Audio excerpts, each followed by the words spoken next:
रात्रि का समय है, शरद की पूर्णिमा है, और लाला ने बांसुरी ले ली, और बांसुरी लेकर के बजाने वाला एक और बजने वाली भी एक, लेकिन स्वर निकल रहे हैं, नाम निकल रहे हैं अनेक।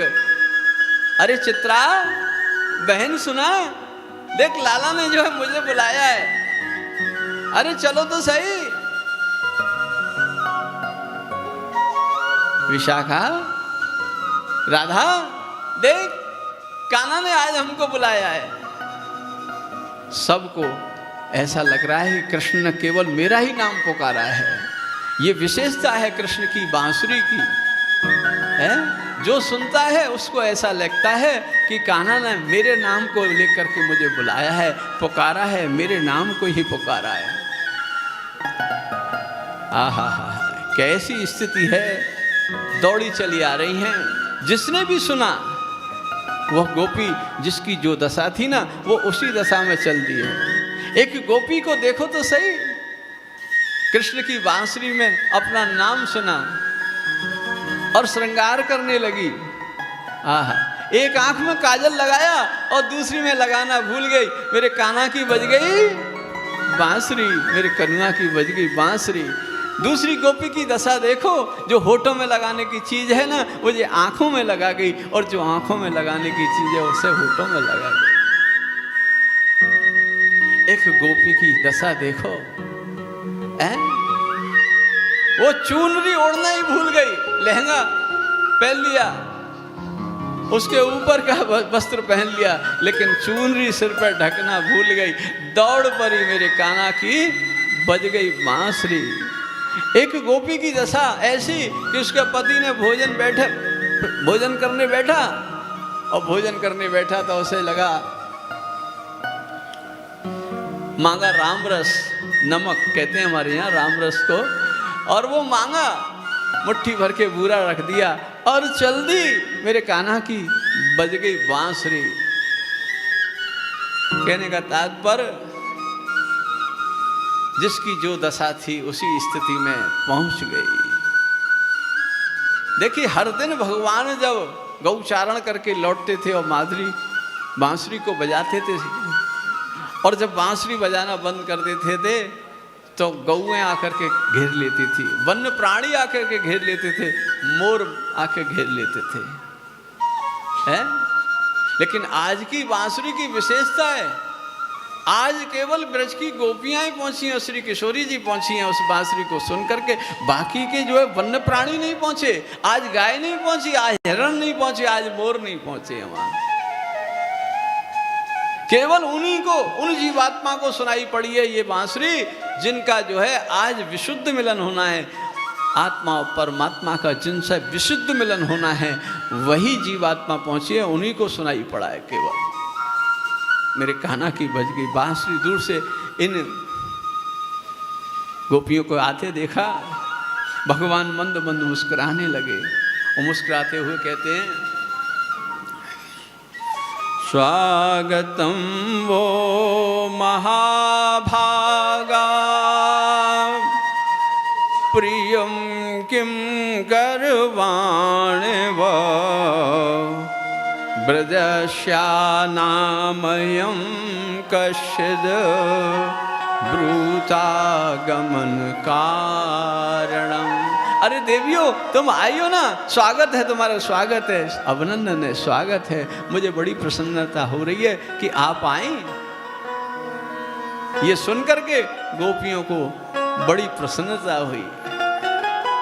क्या है, जो भगवान ने हमारा अभिवादन किया, हमारे आने से इनको प्रसन्नता मिली, और हम कितनी बड़भागी हैं कि हमारे आगमन से कृष्ण को प्रसन्नता हो रही है, अपने आप को धन्यवाद देने लगे, मन ही मन प्रसन्न हो रही है।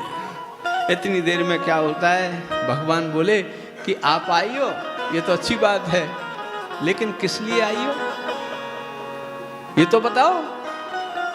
ये सुनते ही समस्त गोपियों ने अपनी नीची नजर कर ली, और नीची नजर करके खड़ी हो गई हैं। कृष्ण कहने लगे, रजन्येषा घोर रूपा घोर सत्वनिषेविता सेविता प्रत्यात ब्रजम नेह स्थेयं स्त्री विषुमध्यमा। अरे गोपियों, शायद तुम इसलिए आई हो कि रात्रि में शरद की चंद्रमा का दर्शन करने के लिए आई हो। ये यमुना किनारे जो है शरद की रात्रि में इसकी बालुका कैसी लगती है, यमुना का तट कैसा लगता है, ये दृश्य देखने के लिए शायद आई हो। अब तुमने देख लिया हो तो मेरा निवेदन है कि आप अपने अपने घर वापस चली जाओ, क्योंकि तुम्हारा सर्वेश्वर जो तुम्हारा परमेश्वर है वो सर्वस्व जो है तुम्हारा पति ही सर्वस्व है। जाओ उन बच्चों की सेवा करो, अपने पति की सेवा करो, अपनी गृहस्थी धर्म का पालन करो। वापस भेजने लगे। आहा, ये बड़ा सुंदर यमुना का किनारा आपने दर्शन कर लिया हो तो जाओ, है ये सुंदर वन का दर्शन कर लिया हो तो जाओ ना, जाओ। अब ये सुन करके सिर झुकाए खड़ी हैं गोपियां, कुछ बोल नहीं रही। उस झुंड में से एक गोपी आकर तिरछी भ्रुकुटी कर लेती है और भगवान को घुरघुरा करके देख रही है। जैसी घुरघुरा के देखने लगी, मानो पूछना चाह रही है कि अरे गोपाल, पहले तो हमारा नाम लेकर के बांसुरी में हमें बुलाता है और हम आ गए तो पूछता है किस लिए आए। ये कैसी विचित्रता है तुम्हारे स्वभाव की। अरे गोपाल, पहले तो बुलाया क्यों, बुलाया तो वापस जाने की बात क्यों करते हो। भगवान ने सोचा कि इनको ऐसे समझाना बड़ा कठिन काम है। तो देखिए, कोई बात जब सीधी सीधी समझ में किसी की में नहीं आती है तो जो है उसको दृष्टांत दे के समझाना पड़ता है।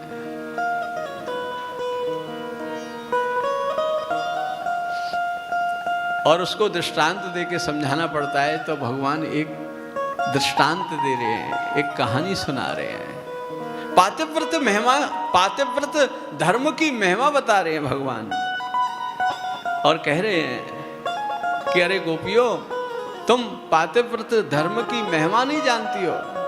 पति की सेवा करने से क्या क्या लाभ है वो बता रहे हैं भगवान। एक पतिव्रता स्त्री थी, भगवान सुना रहे हैं, और वो पतिव्रता स्त्री का पति जो है ना, और जंगल में गया है। पत्नी जो है आंगन में बैठ करके चावल बीन रही है, प्रसादी बनाने की तैयारी कर रही है कि पति मेरे जंगल से लकड़ी लेके आते होंगे। इतनी देर में उसका पति द्वार पे आकर के दस्तक देता है, और दस्तक देता है, द्वार खोलती है, जाकर के सिर पे से लकड़ी का जो गट्ठरा है ना उसको नीचे उतार के रख देती है। पति जो है थका हुआ है, श्रमित है, पसीने आ रहे हैं, बैठ जाती है एक और।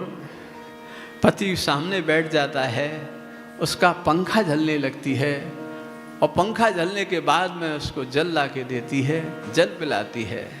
थका हुआ पति है तो अपने पत्नी की जो है ना जांग पर जो है सिर पर धर रख करके गोदी में जो है ना वो क्या रखे, सिर रख दिया, और सिर रखा और पंखा झलने लगी तो क्या हुआ, उसकी आंख लग गई थकान।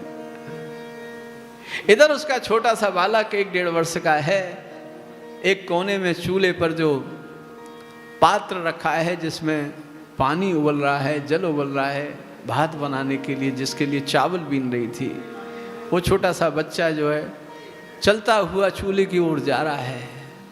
उसने यह दृष्टि डाली कि अरे ये क्या हुआ, कहीं ऐसा ना हो ये जाकर के अग्नि में गिर जाए। फिर मन में विचार आया, मैं इसे लेने के लिए उठूंगी तो अभी अभी मेरे पति जो है थके हुए आकर के और मेरी गोद में सिर रख करके सोए हैं, और इनकी निद्रा भंग करने का मुझे दोष लग जाएगा, मेरा पातिव्रत धर्म जो है खंडित हो जाएगा। इस भय से उसने नेत्र बंद कर लिए और प्रभु से प्रार्थना की कि प्रभु, मेरा पातिव्रत धर्म अगर सच्चा है तो मेरे बालक की रक्षा करना।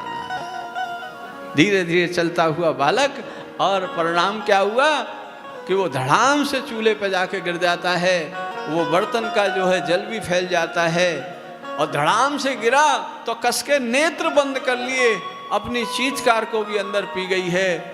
और उसको अनहोनी घटना घटने का अंदेशा तो है, लेकिन एक तरफ विश्वास है कि मेरा पातिव्रत धर्म अगर पक्का है तो मेरे बालक को कुछ भी नहीं होगा, मेरे बालक को भी कुछ नहीं होगा।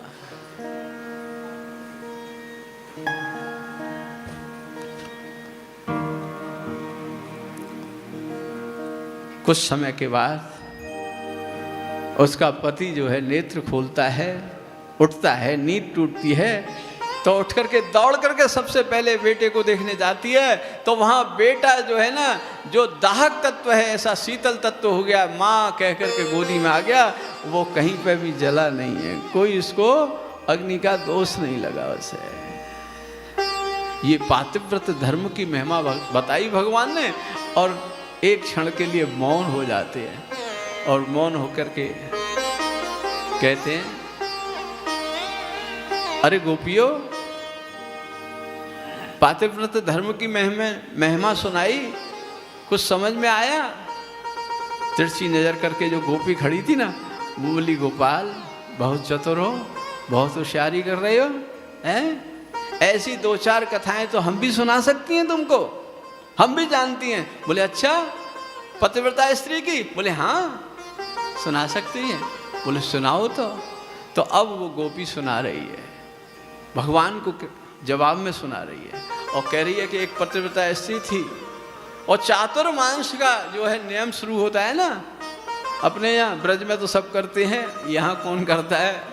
बता के जाते हैं लेकिन सब भूल जाते हैं।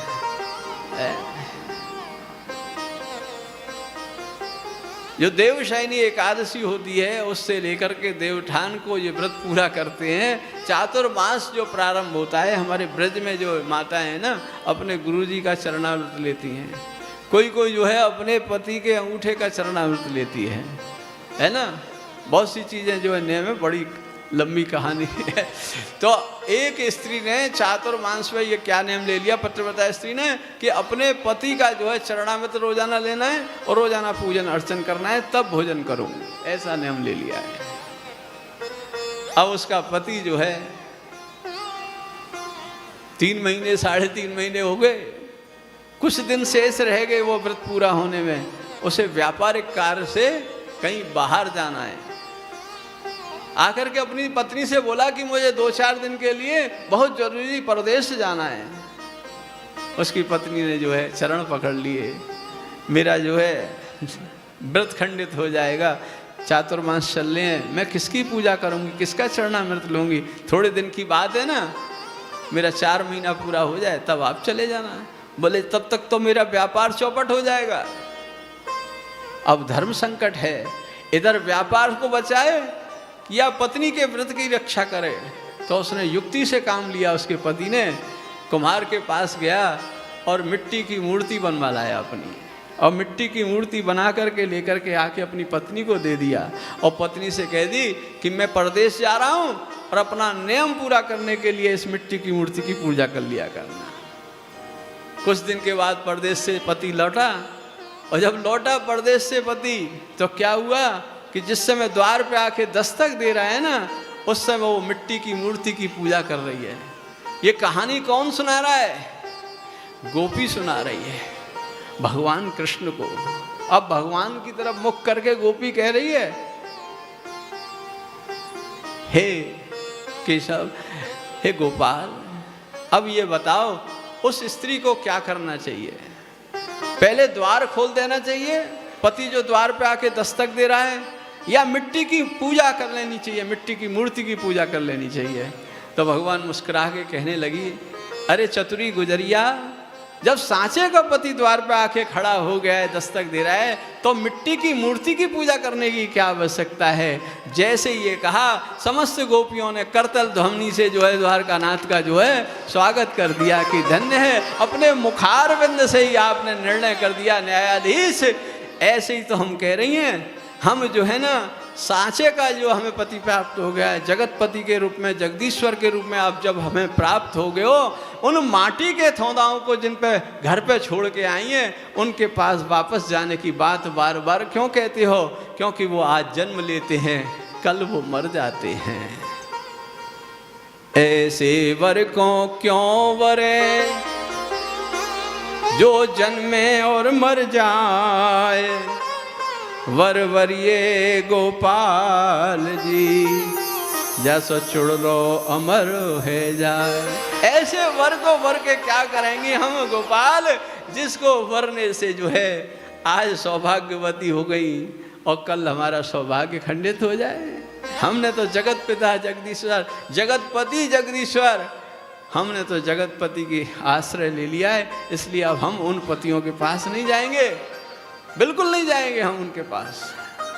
जैसे ही देखा भगवान ने, क्या रे इन गोपियों का भाव बहुत अच्छा है, तो भगवान ने क्या किया, उन गोपियों का शुद्ध भाव देख करके ये जाने वाली नहीं है, ये सांसारिक विषय वासना नहीं लेके आई है। पहले तो परमात्मा जीवात्मा को अपने सन्निकट बुलाता है, लेकिन सन्निकट आता नहीं है जीवात्मा सहज में ही, और आता है तो भगवान इसकी ठोक पीट के परीक्षा लेता है कि ये सांसारिक विषय वासना लेके तो नहीं आया। इन गोपियों की जब परीक्षा ले ली भगवान ने कि ये जो है विषयासक्त होकर के या सांसारिक वासना लेकर के नहीं आई हैं, तो भगवान ने मन बना लिया इन गोपियों के साथ रास करने का, और कदम्ब पे से उतर गए और कूद करके भगवान ने दो दो गोपियों के मध्य में एक एक गोपाल का स्वरूप धारण कर लिया और गलवैयाँ डाल करके नृत्य करने लगे।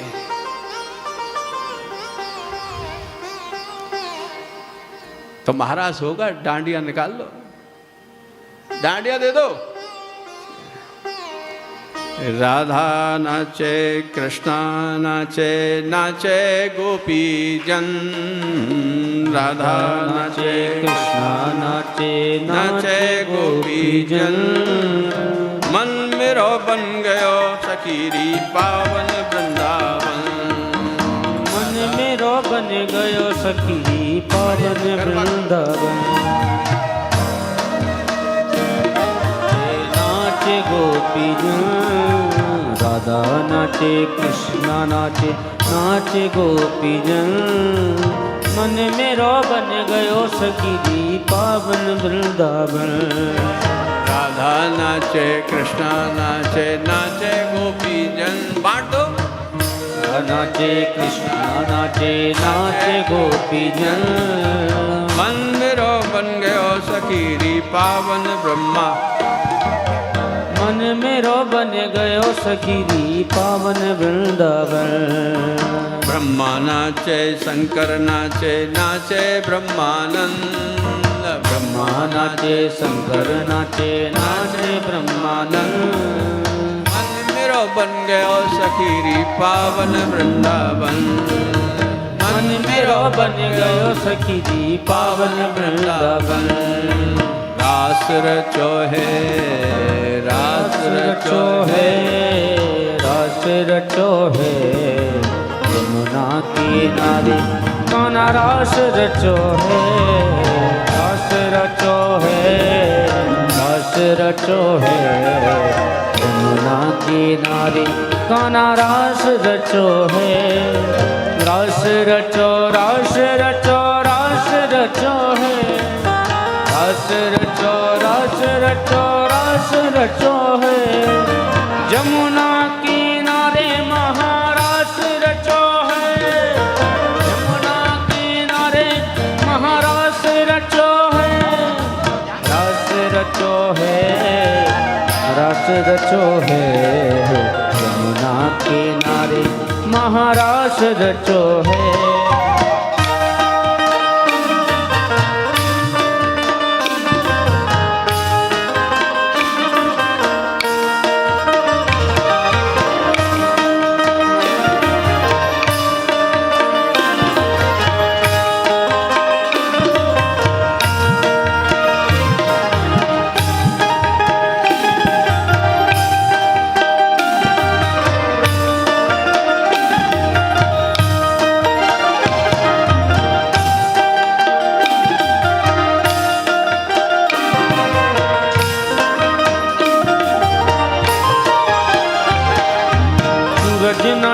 चंदा नाचे नाचे तारा गण सूरज नाचे चंदा नाचे नाच तारा गण सूरज नाचे चंदा नाचे नाचे तारा गण सूरज नाचे चंदा नाचे नाच तारा गण मन मेरो बन गयो सखीरी मन मेरो बन गयो सखीरी पावन वृंदावन रास रचो है रास रचो है यमुना किनारे महारास रचो है